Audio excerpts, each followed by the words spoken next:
Oasis फर्टिलिटीच्या तज्ञांनी IVF उपचार पद्धतीद्वारे 1 लाखांहून अधिक जोडप्यांना मातृत्व प्राप्तीचा आनंद दिला आहे। मोफत अपॉइंटमेंट बुक करण्यासाठी आजच संपर्क साधा।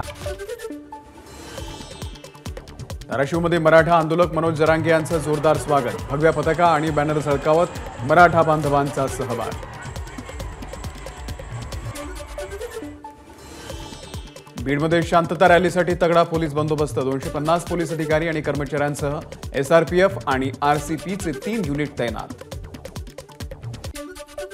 बीडमध्ये मनोज जरांगे यांच्या शांतता रॅलीच्या पार्श्वभूमीवर शहरातील शाळांना सुट्टी जाहीर।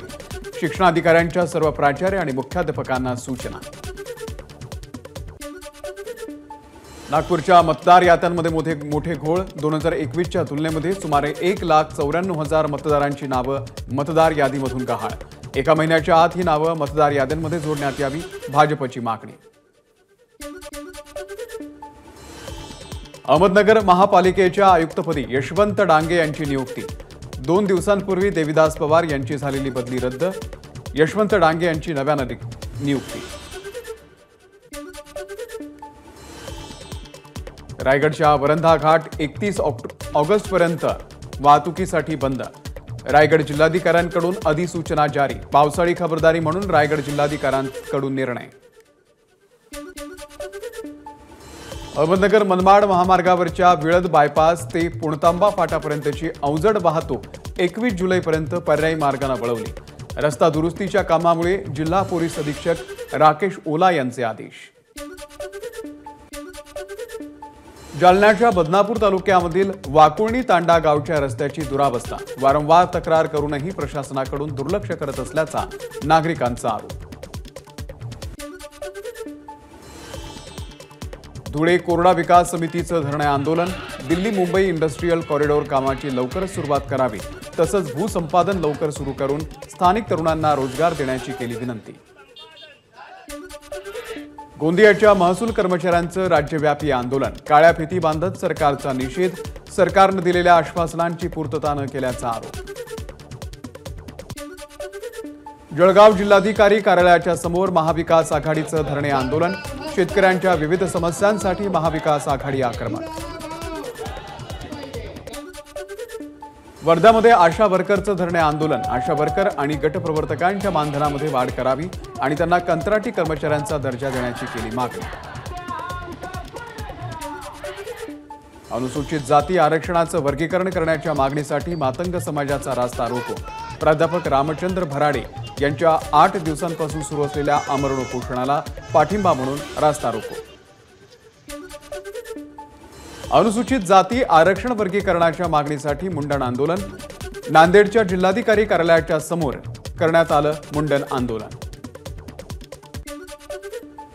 अकोल्यामधल्या मनपा उर्दू क्रमांक 1 शाळेमध्ये 8 विद्यार्थ्यांचा अपहरणाचा प्रयत्न शिक्षकांनी हाणून पाडला। महिलेनं 8 विद्यार्थ्यांना चॉकलेट आणि कचोरीचं आमिष देत सोबत न्यायचा केला होता प्रयत्न। अकोल्यामध्ये महाराष्ट्र जीवन प्राधिकरण कार्यालयामधील 2 अभियंत्यांवरती विनयभंगाचे गुन्हे दाखल। कार्यालयातील एक महिला कर्मचाऱ्याचा विनयभंग केल्या प्रकरणामध्ये गुन्हे दाखल। मूर्तिजापूरची घटना। सोलापुरात राज्य सरकारच्या विरोधात ठाकरे गट आक्रमक। शेतकऱ्यांच्या विविध मागण्यांसाठी दक्षिण सोलापूर तालुक्यातील मंद्रुपमध्ये तहसील कार्यालयाच्या समोर रास्ता रोको आंदोलन। येवल्यामधल्या मारहाण व्हिडिओ प्रकरणाला आता वेगळं वळण। मारहाण करण्यात आलेल्या तरुणावरती पोस्कोच्या अंतर्गत गुन्हा दाखल। आपल्या मुलीला त्रास दिल्यानं त्याला मारहाण केल्याचा मुलीच्या नातेवाईकांचा खुलासा। नंदुरबारच्या शहादा तालुक्यामध्ये अंगणवाडीमधील पोषण आहारामध्ये आढळल्या अळ्या।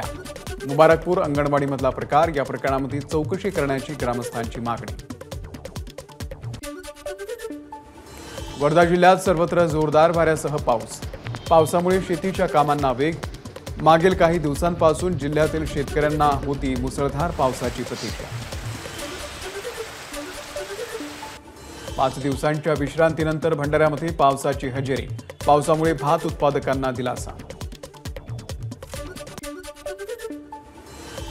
पुण्याच्या इंदापूरमध्ये संत तुकाराम महाराजांच्या पालखीचं दुसरं गोल रिंगण संपन्न। दुसऱ्या गोल रिंगणाचे विहंगम ड्रोन दृश्य।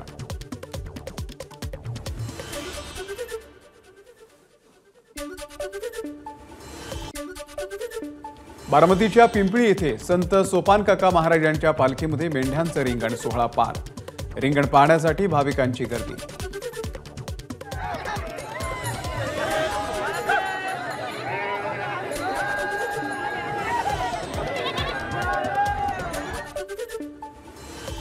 आषाढी एकादशीसाठी नांदेड विभागामधून पंढरपूरसाठी विशेष गाड्या धावणार. वारकऱ्यांच्या सोयीसाठी दक्षिण मध्य रेल्वेचा निर्णय. संत ज्ञानेश्वर महाराजांच्या पालखी सोहळ्यामध्ये प्रशासन आणि विश्वस्त मंडळामध्ये वाद. जेवणाची वाहनं वेळेत न सोडल्यामुळे विश्वस्त मंडळाकडून प्रशासनाचा निषेध. शासनाच्या मदत आणि पुनर्वसन आपत्ती व्यवस्थापन विभागातर्फे देहू ते पंढरपूर मार्गावरती पथनाट्याचा उपक्रम. आपत्ती आल्यावरती कोणती काळजी घ्यावी, परिस्थितीला कसं सामोरं जावं, अशा विविध विषयांवरती प्रबोधन. पिकाला योग्य दर मिळावा यासाठी शरद पवार पक्षाकडून तुकाराम महाराजांच्या पादुकांना अनोख्या पद्धतीनं साकडं. हातामध्ये कांदा, सोयाबीन, कापूस, दूध घेऊन तुकाराम महाराजांच्या पादुकांना कार्यकर्त्यांकडून साकडं.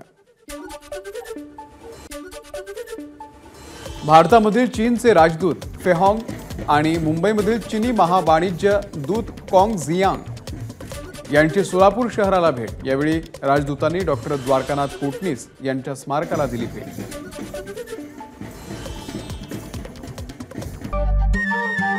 नमस्कार. मनसुद्धा तुझं ही वेगळ्याच प्रकारची मालिका तुम्हा सगळ्यांना खूप आवडली होती. याचा दुसरा सीझन कधी येणार अशी विचारणा झाली. प्रतीक्षा संपली आहे मित्रांनो. येतोय मनसुद्धा तुझाचा दुसरा सीझन. होय मनसुद्धा